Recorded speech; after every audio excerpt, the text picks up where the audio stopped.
తాకట్లో ఉన్న మీ బంగారాన్ని విడిపించి ఆ రోజు ఆన్లైన్ రేటుకి కొంటాం. Sharma gold company. నమస్తే, మీరు చూస్తుంది సుమన్ టీవీ. నేను మీ కీర్తి. నాతో పాటు ప్రముఖ ఆస్ట్రాలజిస్ట్ సురేష్ బాబు గారు ఉన్నారు. నమస్తే సురేష్ బాబు గారు. కీర్తి గారు నమస్కారం అండి. సురేష్ బాబు గారు, ద్వాదశ రాశుల్లో భాగంగా ఏ రాశుల వరకు ఎలా కలిసి వస్తుంది, ఎంతవరకు కలిసి వస్తుంది, ఏమేమి రెమెడీస్ చేస్తే ఇంకొంచెం సక్సెస్ఫుల్గా ముందుకు వెళ్తాము అని మీరు చెప్తా ఉన్నారు. కమెంట్ బాక్స్ మీరు ఒకవేళ చెక్ చేసి ఉంటే కనుక 99.9% అన్ని పాజిటివ్ రిజల్టే కనిపిస్తున్నాయి. యాజ్ ఇట్ ఈస్ జరుగుతుందండి. రెమెడీస్ ఫాలో అయితే మాకు ఉపశమనం లభిస్తుందని నిజంగా దేవుడు ఇచ్చిన బ్లెస్సింగ్సే అనుకోవాలి. మీరు అలా చెప్పడం, మాకు అలా కలిసి రావడం కూడా. మనం ఈ మార్చి మంత్ కనుక చూసుకుంటే మనకి తెలుగు మాసాల్లో కోయిన్సిడెన్షియల్గా మనకి ఫాల్గుణ మాసం స్టార్ట్ అవుతుందండి. ఈ ఫాల్గుణ మాసంలో ముఖ్యమైన పండుగలు రెండు ఉంటాయి. ఒకటి హోలీ పౌర్ణమి రోజు వస్తుంది. తర్వాత మనకి ఈ మాస ఎండ్లో మనకి ఉగాదితో స్టార్ట్ అయిపోతుంది. ఉగాది నుంచి మనకు కొత్త ఇయర్ స్టార్ట్ అయిపోతుంది. అక్కడ నుంచి చైత్ర మాసం అంతా స్టార్ట్ అయిపోతుంది. అయితే ఈ మాసంలో పాల్గొన మాసం కూడా చాలా ముఖ్యమైన మాసం, ఇంపార్టెంట్ అయిన మాసం, పవిత్రమైన మాసం అనమాట. ఈ మాసంలో 12 రాసుల వాళ్ళకి ఎలా ఉందో మనం తెలుసుకుందాం. మనకి జ్యోతిష శాస్త్రం అసలు ఎందుకు అవసరం? ముఖ్యమైన ఫండమెంటల్ క్వశ్చన్. మహర్షులు ఈ జ్ఞానాన్ని మనకి ఇచ్చింది ఎందుకంటే ధర్మార్థ కామ మోక్షాలు కనుక సాధించేటప్పుడు అనుకూలమైన పరిస్థితులు, ప్రతికూలమైన పరిస్థితులు ఉంటాయి అనమాట. మనం ఏమంటారు, చాలా క్లవర్గా ఉండాలి. ఎక్కడైతే మనకు అనుకూలంగా ఉందో అక్కడ మన ఎనర్జీని అంతా ఉపయోగించుకోవాలి. ఎక్కడైతే మనకు ప్రతికూలంగా ఉందో ఆలోచించుకొని 1-2 సార్లు రెమెడీస్ తీసుకొని ముందుకు ప్రికాషన్స్ తీసుకొని వెళ్ళాలండి. సో అలా అయితే ఏమవుతుంది క్వశ్చన్, మనకి లైఫ్ చాలా బ్లిస్ఫుల్గా హ్యాపీగా ఉండి తక్కువ, మనకి లైఫ్ ఇస్ వెరీ షార్ట్ కదండి. ఎక్కువ సాధించడానికి అవసరం ఉంటుంది. ఎక్కువగా ధర్మము, ఎక్కువగా అర్థము, ఎక్కువగా కామము, ఎక్కువగా మోక్షం తక్కువ టైంలో అన్నీ మనం చేసుకుంటూ వెళ్ళిపోతున్నాం. ఎక్కడైతే ప్రతికూలంగా ఉంటుందో 1,00,000 రూపాయలు సంపాదించడానికి 10 ఏళ్ళు పట్టవచ్చు, అసలు సంపాదించకపోవచ్చు. కరెక్ట్గా కనుక చూసుకుంటే వెరీ ఎవ్రీడే 1,00,000 రావచ్చాము.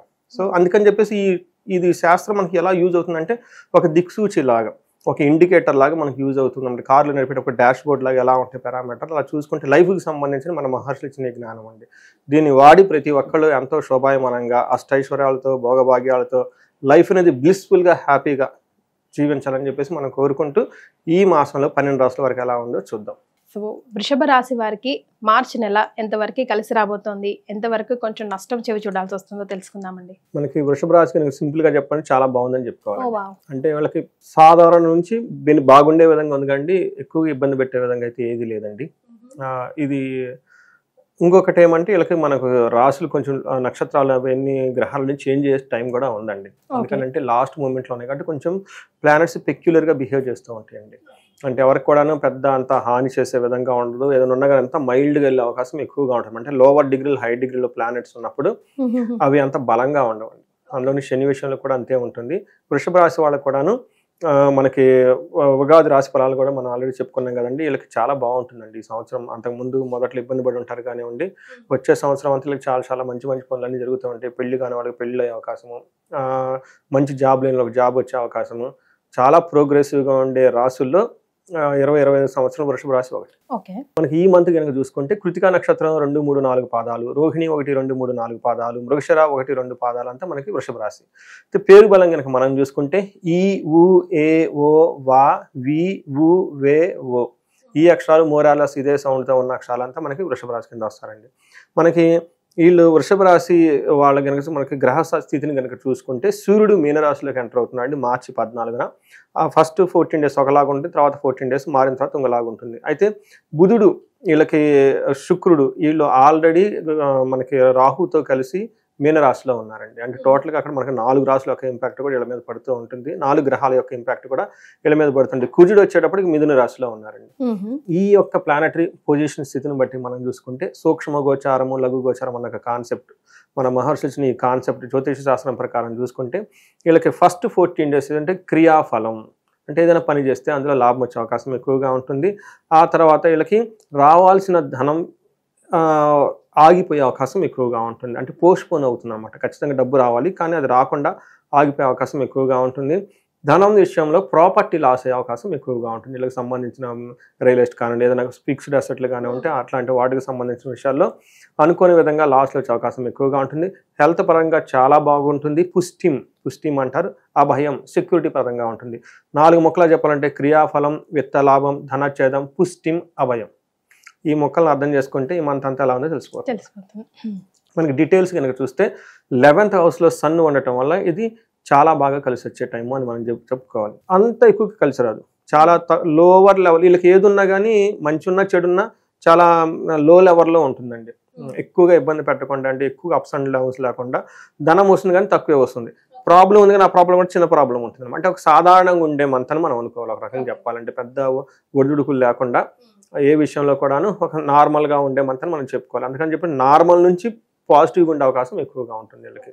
సో వీళ్ళకి మనకి 11th హౌస్లో సూర్యుడు ఉండటం వల్ల, 5th హౌస్లో దృష్టి ఉండటం వల్ల ఏమవుతుందంటే ఫస్ట్ మనకి మహర్షుల సంస్కృతిలో ఏం చెప్తారంటే అర్ధచ్చ స్వకులాచార గృహే నిత్యోత్సవం శుభం నిత్యమాధుర్యచ్చ భుక్తిచ్చ నిత్యమాధుర్య భుక్తిచ్చ లాభే ఏకాదశో రవు అని చెప్తుంటారు. లాభచ్చ ఏకాదశో రవు అని చెప్తుంది. 11వ గంటలో కనుక రవి ఉంటే ఏమవుతుందంటే ఏ పని చేసినా లాభప్రదంగా ఉంటుంది. అయితే ఎక్కువ లాభాలు లైట్గా ఉంటాయి. అర్థం చాలా వచ్చే అవకాశం ఉంటుంది. స్వకులాచార వాళ్ళ వంశపారంపర నుంచి వస్తున్న, వాళ్ళ ఫాదర్ నుంచి వస్తున్న లెగసీ ఏమన్నా అట్లాంటి వాటిలో ఉంటే వాటికి బాగా వాళ్ళకి స్టిక్ ఆన్ అయ్యి వాళ్ళ పెద్దవాళ్ళ మాటలు వింటూ వాళ్ళకి అనుగుణంగా మంచి మంచి పనులు చేసే అవకాశం ఎక్కువగా ఉంటుంది. గృహంలో నిత్య ఉత్సవం, మంచి మంచి యాక్టివ్గా ఉండి సినిమాలకు వెళ్ళటం, ఫంక్షన్లకు వెళ్ళటం, వాళ్ళు వీళ్ళు బంధువులు వచ్చి వెళ్ళటం, ఒక హడావుడిగా ఉండే అవకాశం ఎక్కువగా ఉంటుంది. శుభప్రదంగా ఉంటుంది. నిత్యం మాధుర్య భుక్తిచ్చ చక్కగా ఫుడ్ అంతా ఎంజాయ్ చేస్తూ బాగుండే అవకాశం ఎక్కువగా ఉంటుంది. అయితే ఒక్క విషయం మీద జాగ్రత్తగా ఉండాలి. 5th హౌస్లో దృష్టి ఉండటం వల్ల కన్ఫ్యూజన్ అయ్యే అవకాశం ఎక్కువగా ఉంటుంది. దేని గురించి అండి? స్ట్రాటజీస్ మనం డిజైన్ చేసుకోవడానికి, లేదంటే పెద్ద పెద్ద వర్క్ చేయాలి భవిష్యత్ కాలంలో, ఏదైనా విషయాలు చేయాలంటే అలాంటి విషయాలు ఇలా కన్ఫ్యూజన్ వచ్చే అవకాశం ఎక్కువగా ఉంది. కాబట్టి ఈ టైంలో వీళ్ళు వదిలేస్తే బెటర్ అండి. అందుకూడాను March 14th నుంచి 24 ఈ 10 days సూర్యుని యొక్క ఇంపాక్ట్ ఎక్కువగా ఉంటుంది. వదిలేసి తర్వాత చేసుకుంటే బాగుంటుంది. లేదంటే వేరే ఇంపార్టెంట్ పర్సన్ ఎవరైనా కనుక ఉంటే వాళ్ళ హెల్ప్తో కనుక ప్లాన్లు చేస్తే చాలా బాగా కలిసి వస్తుంది. కుజుడు ఉండటం వల్ల ఇది అంత మంచి పొజిషన్ కాదండి. కుజుడు తను ఉన్న పొజిషన్ మంచిది కాదు, తను చూస్తున్న దృష్టి కూడా సరిగా లేదు. కాబట్టి కొన్ని విషయాలు చాలా జాగ్రత్తగా ఉండాలి. ఎలాంటి విషయములు అంటే అసత్వం సతతం క్లేశ సర్వకార్య వినాశం చ సదా దుర్జనం సంపర్క భీతి సాధు ధనకే కుజు అని చెప్తారు అనమాట. అయితే ఇవి కూడా ఇందాక మనం మంచి చెప్పుకున్న కూడాను తక్కువ లెవెల్లో జరిగే అవకాశం ఉంది. ఇప్పుడు మనం కుజుడు కూడా వీళ్ళకంతా యోగ్యతనేవాడు, బట్ ఇవి కూడా వీళ్ళకి చాలా లో లెవెల్లో జరిగే అవకాశం ఎక్కువగా ఉంటుంది అనమాట. అంటే ఏమంటే అసత్వం అంటే దేహంలో బలం తగ్గినట్టు టైర్డ్నెస్గా ఉండే అవకాశం ఎక్కువగా ఉంటుంది.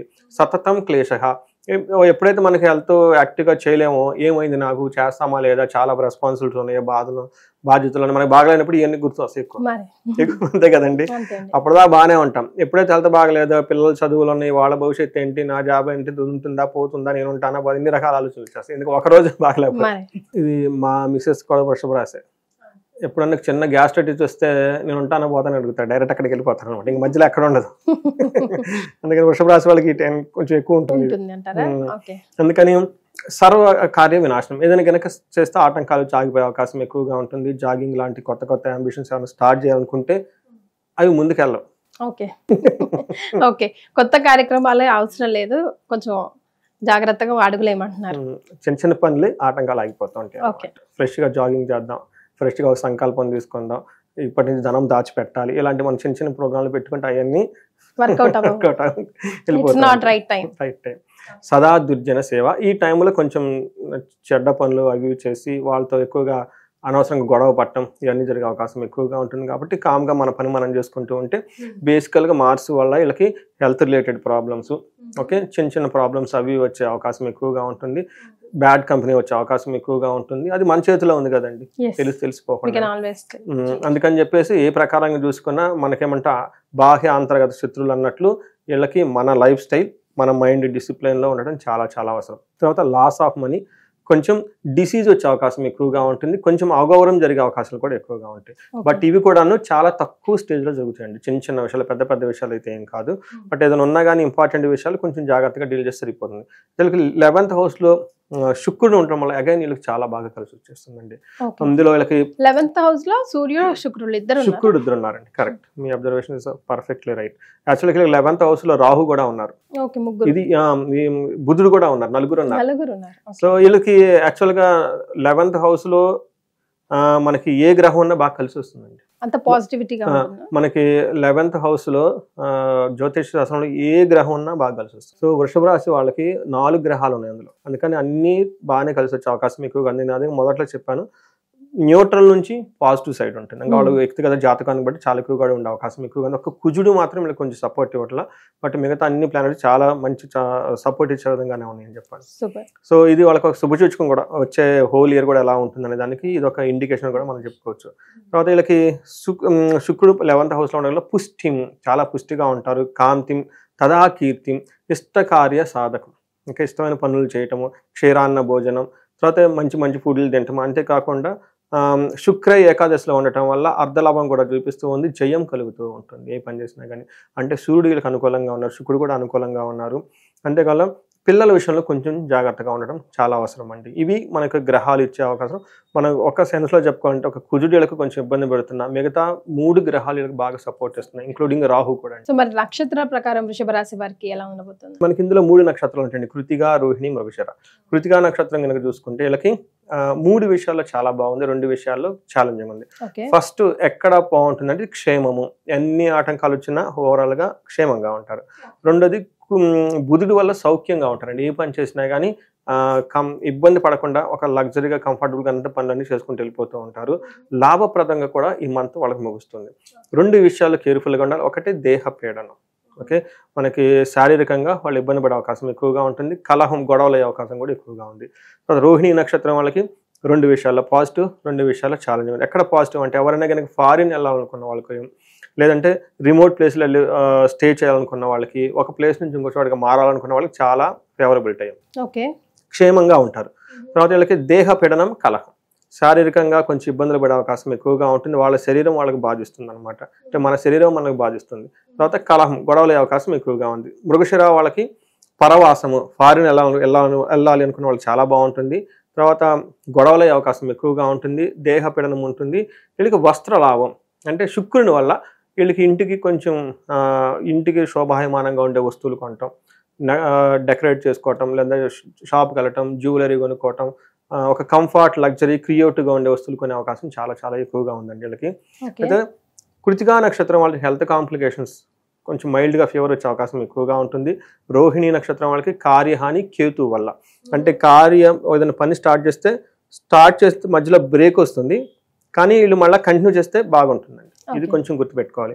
మృగశిర నక్షత్రం వాళ్ళకి సుఖనాశనం, అప్పటిదాకా వీళ్ళు కొంచెం కారుల్లో, ఫోన్లో, ఓకే, ఇంట్లో లగ్జరీగా సోఫా అంతా ఉంటుంది కదండి. వీటికి సంబంధించిన ఒకటేదో ఇబ్బంది పెడుతుంది వీళ్ళకి, అంటే ఫ్యాన్ సరిపోవటమో, లేదంటే ఏసీలు పాడైపోవటమో, కారు ఏదైనా ప్రాబ్లం ఇవ్వటమో, అంటే వాళ్ళు లగ్జరీగా ఉండే విషయాలు ఏదో ఒకటి వీళ్ళకి కొంచెం ట్రబుల్ వస్తుంది. ఒక రకంగా చెప్పుకోవాలంటే ఈ రాశి వాళ్ళకి చిన్న చిన్న ప్రాబ్లమ్స్ తప్పక మిగతా అంతా చాలా బాగుందని మనం తెలుసుకోవాలండి. రైట్. సో మరి ఏం రెమెడీస్ పాటించాలంటారు? వీళ్ళకి కలహము, గొడవ ఇవి చిన్న మైల్డ్ దగ్గర నుంచి మ్యాక్సిమం వాళ్ళకు ఉన్న తీవ్రతను బట్టి ఫస్ట్ ఈ గొడవలు పోవటానికి వీళ్ళకి కందుల్ని కనుక దానం చేస్తే చాలా బాగుంటుంది.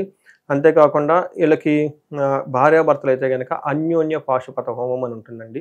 చాలా మందికి తెలవదండి, వాళ్ళు అరుచుకుంటూనే ఉంటారు భార్యాభర్తలు, కానీ ప్రేమ ఉంటుంది, కానీ ఉన్నప్పుడు అరుచుకుంటూ ఉంటారు అనమాట. ఇవి రాహుకేతుల ఇంపాక్ట్ ఉండటం వల్ల, కుజుని యొక్క ఇంపాక్ట్ ఉండటం వల్ల, వేరే కారణాల వల్ల అయితే ఉంటుందండి. అదేమవుతుందంటే పిల్లలు ఉంటే వాళ్ళకి చాలా ప్రాబ్లం అవుతుంది. అందుకని వీళ్ళకి చాలా భార్యాభర్తల మధ్య గొడవలు అసలు ఉండకూడదండి. ఎవరు ఫ్రెండ్స్ మధ్య ఉండొచ్చు, ఎక్కడ ఉండొచ్చు కానివ్వండి, ఎందుకంటే పిల్లలకి చాలా ఎఫెక్ట్ అవుతుంది. సో వీళ్ళకి అన్యోన్య పాశుపత హోమం అని ఉంటుందండి. ఇట్స్ వెరీ సింపుల్, బ్యూటిఫుల్ అండి. ఇది యాక్చువల్గా శివ పార్వతులు, పార్వతీదేవి వాళ్ళిద్దరు కూడా అరుచుకుంటుంటారంటండి ఇప్పుడు మనకి పురాణాలు చెప్తూ ఉంటారు అనమాట. అందుకని ముందు వాళ్ళిద్దరు యొక్క శక్తి మనకు ఉండాలి. సో మనకేం చెప్తారంటే ఎప్పుడైతే శివుడు ఉగ్రరూపంగా ఉంటారో అమ్మవారు ప్రశాంతంగా ఉంటుందండి. టెంపుల్స్ లో మీరు చూసుంటే, సో అమ్మవారు ఉగ్రరూపం పట్టుకుని త్రిశూలం పట్టుకున్నప్పుడు శివుడు మెలకుండా ఉంటాం, మనకు చూసుంటాం అనమాట. అందుకని వీళ్ళిద్దరు ఇది ఎవరో ఒకరు సర్దుకొని పోవాలి కాబట్టి దాన్ని ఆ కోఆర్డినేషన్ ఉండాలి, హార్మోని. ఓకే, మా వైఫ్కి ఏదో చిరాకు వచ్చేసింది, వాళ్ళకి చిరాకులు చిన్న చిన్న విషయాల్లో వస్తాయి, పెద్ద పెద్ద విషయాలు రావు. జెంట్స్కి పెద్ద పెద్ద విషయాలు చిరాకులు వస్తాయి, ఈ చిన్న చిన్న విషయాలు పెట్టుకోనమాట. వాళ్ళు అర్థం చేసుకోవాలండి. దాన్ని ఏమంటారంటే ఆ హార్మోని, అన్యోన్యతం అంటారు దీన్ని. ఇది అన్యోన్య పాశుపత హోమం ఉంటుందండి. అది నేను చాలా మందికి రికమెండ్ చేస్తాను, చక్కగా చేసుకోండి. కొంతమంది దిష్టి అవన్నీ ఉండేసి ఇబ్బంది పడుతూ పొరుగు వాళ్ళు ఉంటారు కదండి, మనకి గిట్టని వాళ్ళు రకరకాల పనులను చేస్తుంటారు. వీళ్ళకి కూడాను మన్యు పాశుపత హోమం అండి. ఇది కూడాను 3-4 అవర్స్ కనుకండి, చాలా పవర్ఫుల్. ఈ 2 చేసుకుంటే ఈ గొడవలు లేకుండా పోతాయండి. మనం ముందు అదేదో అంటారు చూడండి, గొడవల మనశాంతిగా ఉంటే కలో గంజి దీన్ని బతకొచ్చినట్లాగా గొడవలు పెట్టుకొని బంగారం ఉన్నా కానీ ఉపయోగం ఏంటండి. అందుకని చేస్తే బాగుంటుందండి. ఓవరాల్గా అంతా బాగుంది కాబట్టి ఎవరికన్నా కనుక హెల్త్ కాంప్లికేషన్స్ ఉంటే వాళ్ళకి మృత్యుంజయ మంత్రం చదువుకున్నా చాలా బాగుంటుంది. వాళ్ళకి కూడా ఏదైనా అవసరం అయితే అమృత మృత్యుంజయ మంత్రం తీసుకున్నా బాగుంటుంది. మంచి పనులు చేసేటప్పుడు వేద ఆశీర్వాదం తీసుకుంటే చాలా బాగా కలిసి వస్తుందండి. ఇది యాక్చువల్గా పాజిటివ్గా ఉంది. చిన్న చిన్న ఆటంకాలు ఏమైనా ఉన్నా కానీ గణపతిని పూజ చేసి లక్ష్మీ గణపతిని కనుక పూజ చేసుకొని ఇంట్లో, లేదంటే గరికతో మనకి ఇంట్లోనే మనం చక్కగా వినాయక స్వామిది ఒక చిన్నది విగ్రహం పెట్టుకొని గరికతో గనక మందార పూలతో మనకి పూజ గనక చేసి వీళ్ళు కనుక ఏ పని స్టార్ట్ చేసినా చాలా బాగుంటుందండి. Very nice. సో వృషభ రాశి గారికి అంతా బాగుంది, బట్ చిన్న చిన్న ఆటంకాలు వస్తే ఇలాంటి రెమెడీస్ చేసుకుంటే అవి కూడా పాస్ త్రూ అయిపోతాయి. ధన్యవాదాలు సురేష్ బాబు గారు. ధన్యవాదాలు.